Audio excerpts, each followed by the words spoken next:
Hey guys, welcome back to my channel. It has literally been almost 2 years, I think, since I posted a video, which I think is so crazy because I really do YouTube because I love it. Like, I think it's really fun, and I never really even used to vlog for anybody to even care.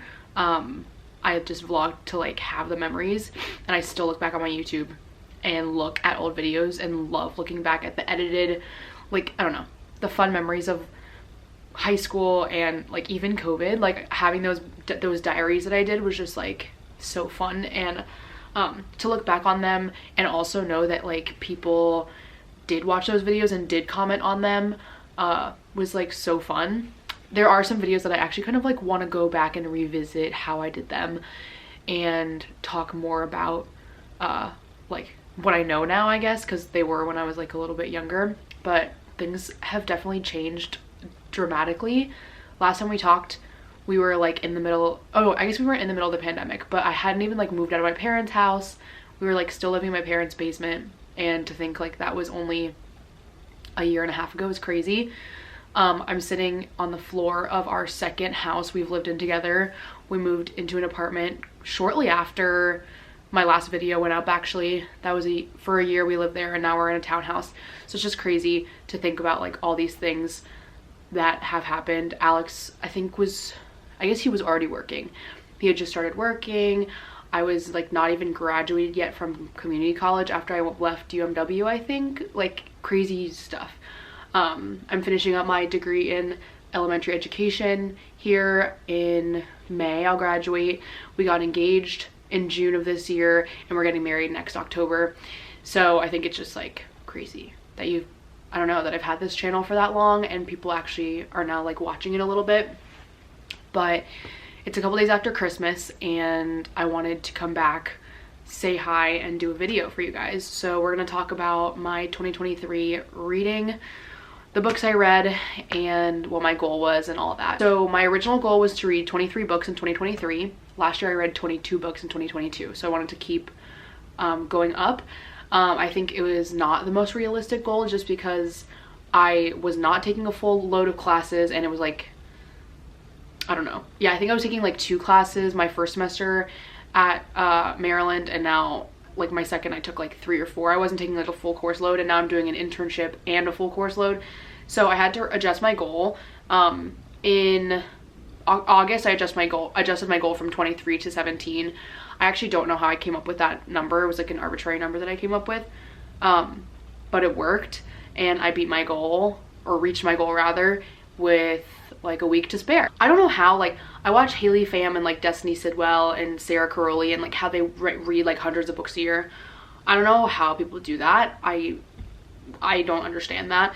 I read a realistic amount, I think, and I mean, I know people who read way less than me, so I feel confident. I feel good about this goal, but I do think like knowing that I've done 22 in the past does make me want to do it again. And I think next year my reading goal will actually be bigger because I won't be in school. I'll have a job, which I know sounds like it'd be more work, but I think it'll be less work. The first book I read was Malibu Rising, and that was the last book in like my now defunct book club that I had. We all read it for our book club. I read it on Kindle, and I did not like it. I don't know what, like, everyone loves it, and I don't know that I'm necessarily more plot driven than character driven, but that book was so character driven that I was just like, what is happening? And it's funny that I didn't like it because of how many people loved it, and I gave it 2 stars. And that was how I started out my year. The next book I read was Tomorrow and Tomorrow and Tomorrow by Gabrielle Zevin. I have actually never read any of her other books, and I know a lot of people talk about her books and her other books and how great she is and how they knew like this was going to be such a good book. Never read one of her other ones, so couldn't tell you. But this book was so good and unlike anything I've ever read, and it's not at all something in my wheelhouse of books that I would normally read. This was a 4-star. I'm getting a lot more picky with my ratings as I read more and more books, but I did give this a 4. I think originally it was a 5, and I like bumped it down. It's basically a story about, like, you can tell that I thought it was a 5 because I put my 5-star sticker in it that I always put in my books when they are 5 stars for me, or my 5-star stamp, and it's not 5 stars anymore. But this book is about friendship, and like lost love at the wrong time in video games, and it's a coming of age and everything else. I'm trying not to like give away plot details, but it was deep, it was hard, it was sad, it was growing up, and it was amazing. Like, I love this book. Recommend it to anybody and everybody ever. And then the next book was my first smut book of the year. I read a couple of those because like I think we should just stop pretending that we're too good to read smut. Like, everybody likes smut. I mean, not everybody, but I like smut. A lot of people like smut. We're humans. Sex is sexy, and we should just all embrace that as something that we all do and all read. Like, I don't know, it's a good time. I read Flawless by Elsie Silver, which is like the first book in the Chestnut Spring series. I don't know how much I've talked about this on the channel, but I actually hate sequels. I don't think they're necessary. Like, give me my character, give me the plot, and then like I'm done with the story, let's move on.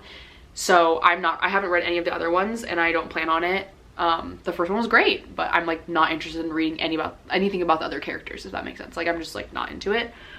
And I give that a 3, which these days is like a pretty solid, like, I enjoyed it, would recommend, but it's not. That's it. And then after that, I read If He Had Been With Me, by Laura Nowlin. She's coming out with the second book in this series. I don't know if it's already out or if it's coming out this next year in 2024, but this book, everything they say is true. Breaks your heart, shatters it into what is love, I want to die. Autumn and Finn have grown up together, and they have basically loved each other the whole time, but like refused to acknowledge / just like didn't let it happen. And then something tragic happens, basically, and that's all I can say. The end. Literally, when I was reading this book, like my jaw was on the floor, could not comprehend what had just happened to me. Run over by a truck, honestly. The end of this book, people sometimes think it's rushed.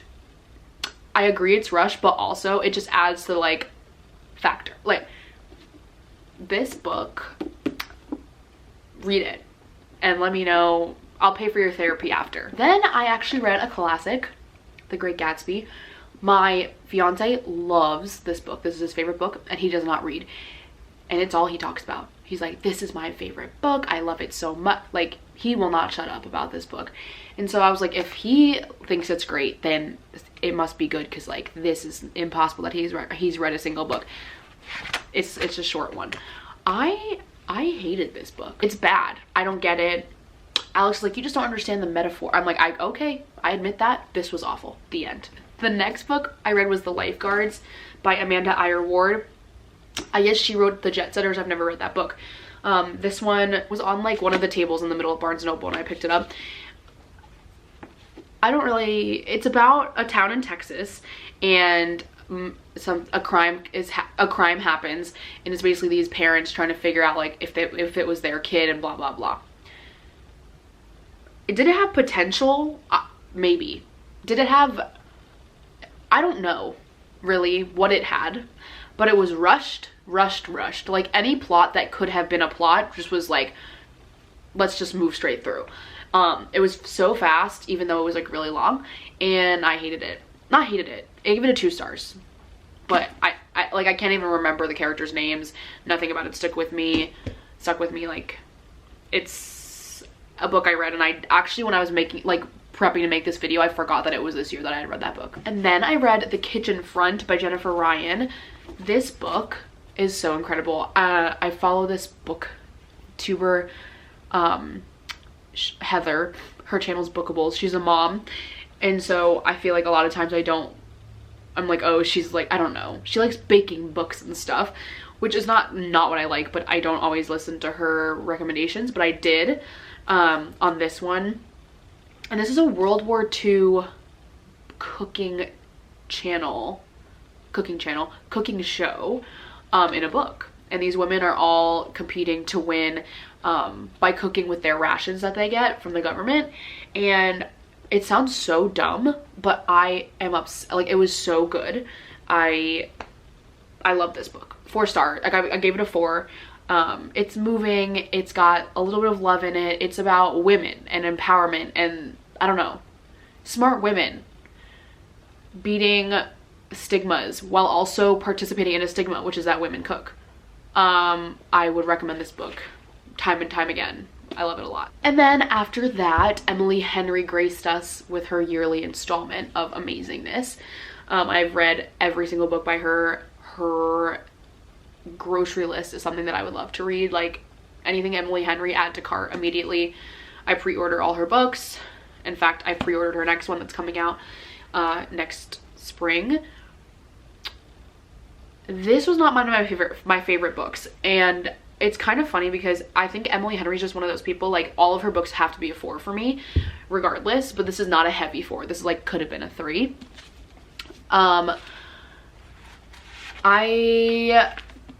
We follow Harriet and Wynne, and it's their little love story, but more than that, I think it's about like friendship, like female friendship and the power of that, and your people, and like finding your place with your people. And this book reminded me a lot of bringing like my friend Sabrina, like my best friend Sabrina and my fiance Alex, like to the lake for the first time, and like how much it meant to me to be in my happiest place with my happiest people, you know, like that's the feeling it brought for me. So I like kind of get it in that sense, but it didn't miss the mark for me. I think it ranked 3 on the 4 Emily Henrys for me. Like it's beach read, then People We Meet on Vacation, Happy Place, and then Book Lovers for me. And then I went through a little smut phase. So what happens to me is I read books that I love, and then I get into a slump, and then I read smut to get out of the slump, or until I'm out of the slump, because like smut is like not reading. I mean it is, but it's hardly reading. It's like, ooh, like page turner. So I read Birthday Girl by Penelope Douglas, which everybody was like obsessed with on Book Talk. I agree. It's boyfriend's dad romance type of thing. It's a vibe. I gave it a 3-star because after that I read The Doctor by Nikki Sloan, and that was like that was also boyfriend's dad. I don't know if that's my thing in real life, but like that what did it for me. And that one was so good, and it was very short. So those were the next 2 that I read. I gave Birthday Girl 3 stars and The Doctor 4 stars. And then I read The Last Thing He Told Me by Laura Dave. This was my first thriller. I tried to read Rock, Paper, Scissors and it was too scary for me, and I had to like stop. Like the anxiety I was getting from the first chapter before anything scary even happened was like deterring me from reading the book, so I didn't read it. The Last Thing He Told Me is like as thrillery as it's gonna get for me, and even honestly like looking at the back of this cover with the bridge, I'm like scared looking at this. Like it's giving me the ick, and I don't know, not the ick, like I'm anxious looking at it and I don't know why. This is about Owen and Hannah and their daughter, his daughter, that's like her stepdaughter, and basically like he disappears and it's them trying to find him and like what happened basically. And it was really good. I mean, the hype was founded. It was true hype.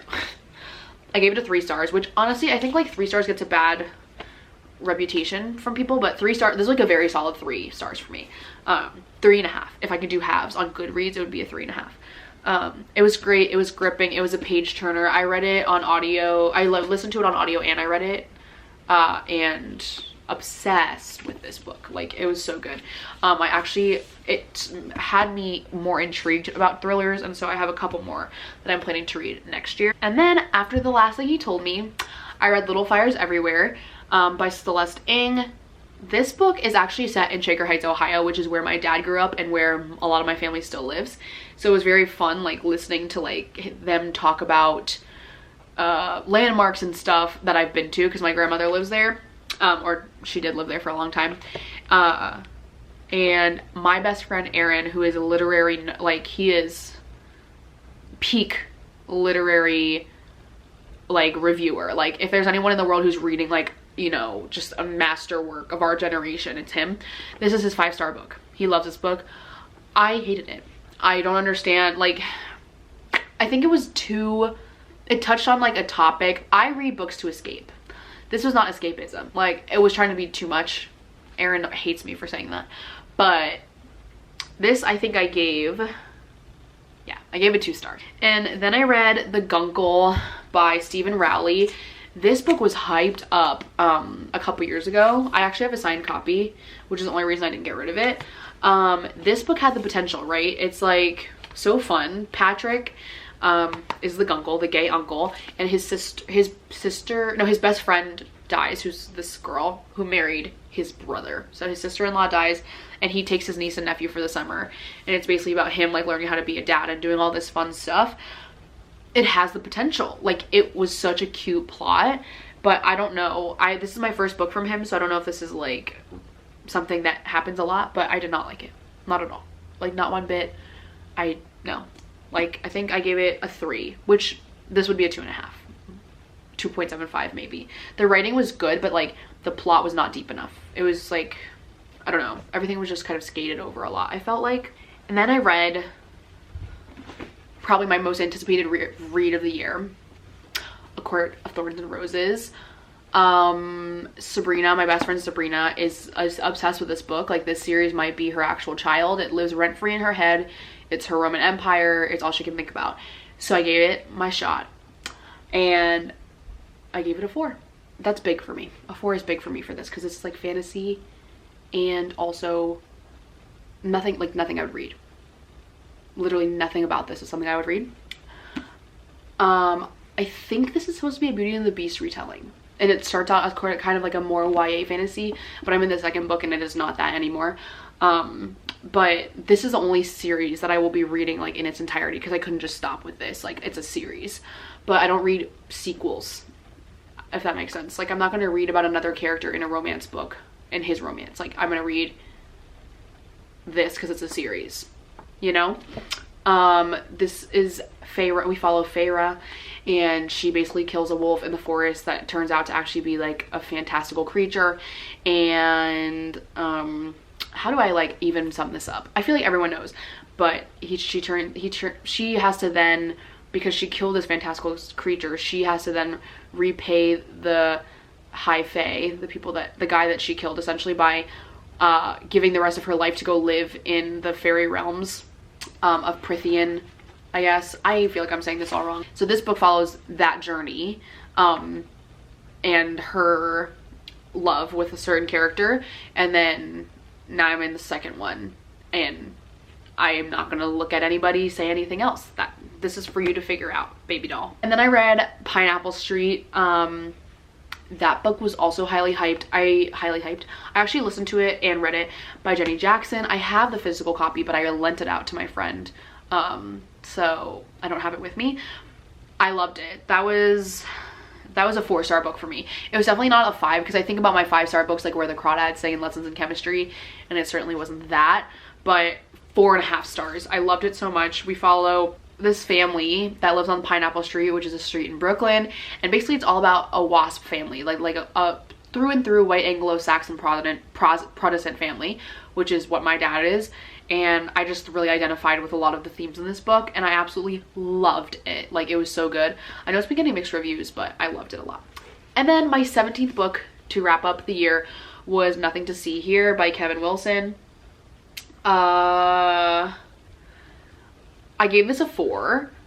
I didn't really know what it was going into it. I actually got panicked that I wasn't gonna have enough time to read another book, and so I picked this up on audio, and I bought it after because I need it in my life. It's about a girl who ends up going back to work for her rich best friend and her stepchildren, to be a governess for her stepchildren, who literally catch on fire. Like, their body catches on fire every time they feel an intense emotion. And I'll leave you with that to ponder. Anything else is kind of like a spoiler, but this book was about family and connection and friends and love and everything else, and I loved it a lot. And I don't really hear a lot of people talking about it. I think it actually came out a while ago, but this was my last one to finish up the year. So thank you guys so much for coming on this little journey with me as we travel through all the books I read for the year. Welcome back to my channel if you have stuck around and subscribed and stayed subscribed for this long. And hello to anybody new. I don't know what this channel is gonna be. It used to be a vlog channel, and I think it still could be, but I don't really know. I'm not promising anything. I might not see you again for another year. Who knows? If you want to know about my life, I can do all sorts of videos. I'm an entertaining person. I'm a nanny. I'm an intern for, like, I'm becoming an elementary school teacher. I'm getting married, I have a bunny, I'm a young homeowner, not homeowner, I'm a young homemaker. We don't own our house, but I don't know. I think it's cute. Decor, babies, bunnies, weddings. I can talk about it all.